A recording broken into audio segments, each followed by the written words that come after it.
அனைவருக்கும் வணக்கம். நாம் இன்னைக்கு சிந்திக்கக்கூடிய தலைப்பு என்னென்னா, echoes of one, the power that shapes the future. தமிழில் ஒன்றின் எதிரொலி, எதிர்காலத்தை வடிவமைக்கும் சக்தி என்ன என்பதை பற்றி தான் இன்றைக்கி நம்ம டிஸ்கஸ் பண்ண போகிறோம். வாங்க வீடியோக்குள்ளே போகலாம். நாம் இன்றைக்கி சிந்திக்க போகிற விஷயம் என்னென்னா, இந்த சமூகத்தில், இந்த சமுதாயத்தில் ஒரு மனிதருடைய தாக்கம் பெரிய அளவுக்கு இந்த சமூகத்துக்கு அந்த மாற்றத்தை கொடுத்துருக்கு. அதுதான் நம்ம பவர் ஆஃப் ஒன் அப்படின்னு நம்ம சொல்லுவோம். உதாரணத்துக்கு, நம்ம எல்லாருக்கும் தெரியும், இந்தியா சுதந்திரம் அடைந்ததுக்கு முக்கியமான காரணம் திரு மகாத்மா காந்திஜி அவர்கள். அவர் சாதாரணமா இருக்கும்போது சவுத் ஆப்பிரிக்காவுக்கு லாயர் ஆகிறதுக்காக மேல் படிப்புக்காக அங்க போனார். அப்போ ட்ரெயின்ல அங்க ஒரு வெள்ளையர் கருப்பினத்தை சேர்ந்த இவரை அவமானப்படுத்தி ட்ரெயின்ல இருந்து வெளியே தள்ளிவிட்டார். அந்த நிகழ்வு, அந்த சிச்சுவேஷன் தான் இந்த சுதந்திர போராட்டத்துக்கு அடித்தளமா அமைந்த அந்த தருணம். அப்பதான் அவர் அந்த இன வேறுபாடை உணர்ந்தார். அவர் மற்றவங்கள மாதிரி சாதாரணமா அதை தொடச்சு போட்டு வேற கம்பார்ட்மெண்ட்ல ஏறி போயிருக்கலாம். ஆனா அவர் அப்படி நினைக்கல. அந்த நிகழ்வை அவர் சாதாரணமா எடுத்துக்கொள்ளவில்லை.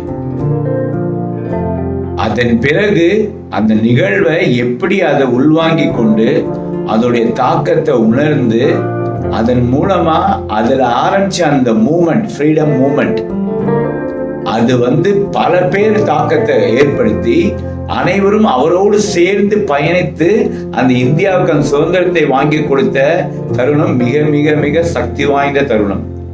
அந்த நிகழ்வு எப்படி ஏற்படுது? அந்த ஒரு நிகழ்வு, அன்னைக்கு அவர் அவமானப்பட்டார் பாருங்க, அந்த நிகழ்வு சாதாரணமாக எடுத்துக்கொள்ளவில்லை. இதுதான் ரொம்ப ரொம்ப முக்கியம். ஒரு மனிதனுடைய தாக்கம் தான் இன்னைக்கு ஒரு பெரிய நாடே சுதந்திரம் அடைஞ்சிருக்கு. அந்த ஒரு மனிதனுடைய இனிஷியேட்டிவ் பல மக்கள் அவரோட இணைக்க செய்து அந்த இலக்கை அடைய உதவியது. நம்ம மாற்றங்கள் எதிர்பார்க்கும் போது பல பேர் இந்த மாற்றத்தை எதிர்பார்க்க வேண்டாம். ஒரு மனிதனுடைய மாற்றம் இந்த சமூகத்தின் மாற்றமாக மாற்றப்படுகிறது. இன்னொரு உதாரணம், திரு அன்னை தெரேசா அவர்கள், மதர் தெரேசா அவர்கள். அன்னைக்கு அந்த ஏற்பட்ட ஒரு தாக்கத்தினால இன்னைக்கு பல கோடி மக்கள் உணவு உண்டு கொண்டிருக்கிறார்கள். அன்பின் அடையாளமாக இருக்கின்றார், தாய்மையின் அடையாளமாக இருக்கின்றார் திரு மதர் தெரேசா. இந்த மாதிரி பல உதாரணங்கள் நம்ம சமூகத்திலே, இந்திய சமூகத்திலே இருக்கின்றன. நாம் இதிலிருந்து என்ன புரிந்து கொள்ள வேண்டும் என்றால், நம்மளுக்குள்ளேயும் ஒரு காந்தி, ஒரு மதர் தெரேசா ஒளிந்து கொண்டிருக்கிறார்கள். அதை வெளிக்கொண்டு வர வேண்டும் என்றால் நமக்கு நடக்கின்ற நிகழ்வுகளை சாதாரணமாக எடுத்துக்கொள்ள கூடாது.